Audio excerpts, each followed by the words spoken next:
συμφωνήσανε. Τα βρήκανε και είπανε να οικονομήσουνε. Κανόνισαν τα λεφτά μισά-μισά. Και από το εμπόρευμα να μην πιουνε ούτε μία μυτιά. Το βράδυ εκείνο στις 9 συνάντησαν τον τυπά σε ένα ρεστοράν και καλά για να φαν. Ένα απ' τα δυο ξαδέρφια αντιδρούσε νευρικά, γιατί κάτω από το τραπέζι παίζαν κόκα και λεφτά. Χέρι με χέρι κάπως χοντρό τον ταλαβέρι, σαν να δίναν το αλάτι και να παίρναν το πιπέρι. Τελικά σπάσανε το βράχο 2 κιλά και πέσανε κι οι δυο τους με τα μούτρα στη δουλειά. Βγαίνανε στα κλαμπ, είχαν πολλές οριμίες, κυρίως πλουσιόπαιδα και ωραίες κυρίες που για κόκκις κάνουν πίπες. Μα στη δουλειά αυτή δεν γίνονται αυτά, δεν χαρίζουν μυτιές. Yo, μα ο μικρός ο ξαδελφός ήταν μαλάκας ελαφρώς. Γάμισε την πίσνα, ήταν πίτα. Πίπωνε μουνιά στις τουαλέτες, στο ζαριά την είχε δει και καλά, γιατί κρατούσε λεφτά. Αλλά ένα πρωί, ένα ωραίο πρωί, καθίσαν στο τραπέζι για να κάνουνε καθάριση. Βάλανε κάτω σταφ και λεφτά. Ο μικρός είχε μπει μέσα για τα καλά. Πάθαν ζημιά, τσακωθήκανε, το διάλυσαν εκεί. Πήρε ο καθένας ό,τι του αντιστοιχεί και τώρα σόλο. Κι αυτό παίζει πολύ μεγάλο ρόλο.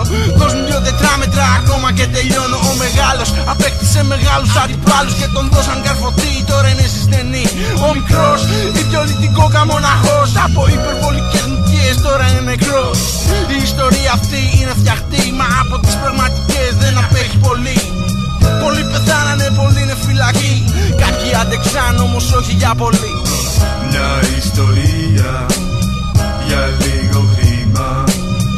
Η απληστία είναι θανάσιμη αμαρτία. Δεν παίζει ρόλο ποιος είναι θύμα. Πεθάνανε πολλοί κι ας ξέρανε το βήμα. Λοιπόν εδώ δώσε βάση, να τα πω μια φορά. Μπορεί κάτι να έχεις ακούσει, κάποιοι ξέρουν καλά. Έτσι θυμήθηκα να πω και για το γιο του λεφτά, που είχε αμάξια σπιτιακότερα τα πιο ακριβά. Είχε πολλές γνωριμίες με κάθε τύπο παντού, από τη μία πλευρά μέχρι την άλλη του ουρανού. Είχε παράπολα κομμέ με εκείνους που κυβερνάνε, αλλά ήξερε και κάποιους που δεν είχαν να φάνε. Και μια βραδιά κανόνισε να πάει κρουαζιέρα στα βαθιά και πήρε για παρέα ένα μικρό πιτσιρικά.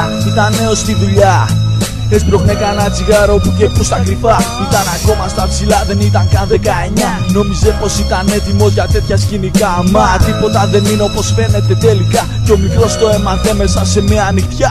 Yo, έπαθε πλάκα στην καμπίνα όταν μπήκε τέτοια χλυβή. Ούτε στα όνειρά του δεν είχε. Οι μουνάρες τον τυλίξαν από εκεί και από εδώ. Στο χέρι του σερβίρισαν πανάκριβο ποτό. Η κόκα χύμα στο τραπέζι, οπότε θες να ρουφάς τόσο άνετα, ούτε το αλάτι δεν σκορπάς. Και σε μια ώρα είχαν γίνει όλοι πίτα και πιο ψόλες στο μικρό το λιώσανε στην πίπα. Ναι, απ' τις μυτιές δεν καταλάβαινε πολλά.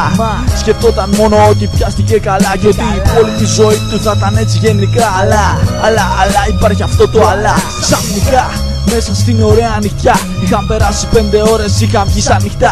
Σκάνε μύτη λιμενό μπάτζι σε 2 λεπτά. Ποτέ κανείς δεν είδε και έμαθε τι έγινε μετά. Ο μικρός για 2 μέρες ήταν λιώμα. Ακόμα λίγο είπαν και θα έπεφτε σε κόμμα. Όταν συνήλθε και κατάλαβε τι είχε παιχτεί, είχε αρχίσει να εκτεί κανονικά την ποινή. Έφαγε χρόνια αρκετά, του γαμίσαν τη ζωή. Κανένας δεν τον περιμένει τώρα πλέον να βγει. Και μη ρωτάς για το γιο του λεφτά, έτσι τελειώνει. Είναι κάπου αραχτός με τις μουνάρες και χώνει. Μια ιστορία έτσι είναι αυτά για λίγο χρήμα.